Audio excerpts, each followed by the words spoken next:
Kung bago ka pa lang sa akin channel, huwag mong kalimutan na i-hit ang subscribe button at piliin din ang notification bell para maging updated ka sa mga bago kong upload. Hi guys! Welcome back to my channel. So sa ating topic ngayon, ang ating i-discuss naman ay kung paano nga ba makakapag-registered ang mga di keypad na cellphone or yung mga old school na cellphone na gaya nito.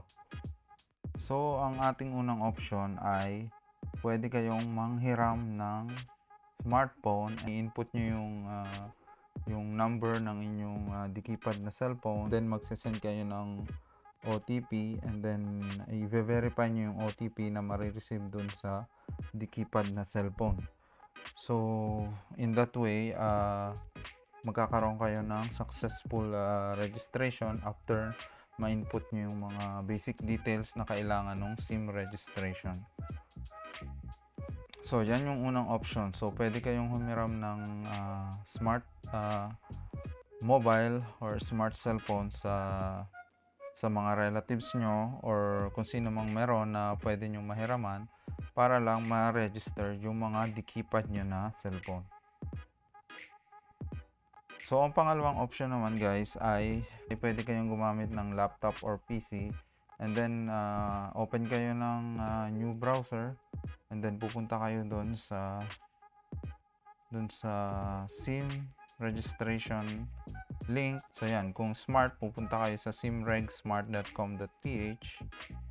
so yan, so from your laptop, so nandun din yung mga option para ma-register mo yung SIM card. So dito ilalagay mo yung number ng di keypad mo na cellphone, and then accept mo yung terms and condition, and then send OTP. So once na-receive mo na yung OTP dun sa di keypad mo na cellphone, i-input mo siya dito sa part na to, verify OTP, and kung successful yan, makaka-receive ka dito ng na successful yung SIM registration mo. And then i-input mo ngayon yung mga basic information nyo na kailangan sa SIM registration, and yun, that's it. So once naka-receive ka na successful registration, so it means na-register mo na yung di keypad mo na cellphone. So yan yung pangalawang option natin para ma-register mo yung di keypad mo na cellphone using yung browser from your laptop or PC. So guys, ang pangatlo namang option na pwede nyong gawin kung kayo ay mayroong di keypad na cellphone ay merong mga satellite offices ang Smart, Globe, at saka yung bagong telco, yung dito. So pwede kayong magpunta doon sa kanilang mga satellite offices. So usually meron yan sa mga malls.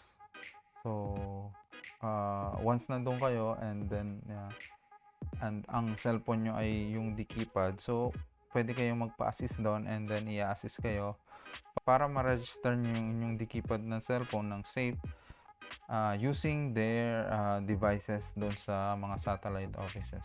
So yan yung pangatlong option, which is pwede kayong pumunta sa mga satellite offices ng inyong mga telco.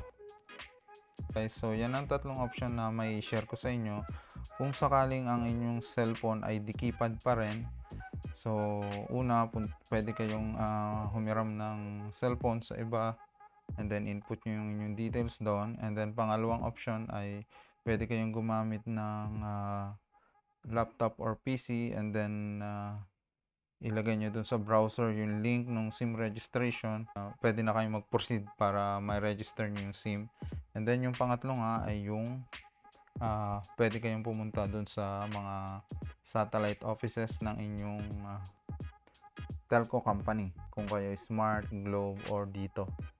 Lahat ng links na nabanggit ko dito, so ilalagay ko rin sa description, and then dito sa bandang taas makikita nyo rin dito yung previous vlog ko na kung paano mag-register ng SIM card. I hope na nakatulong sa inyo ang information na to.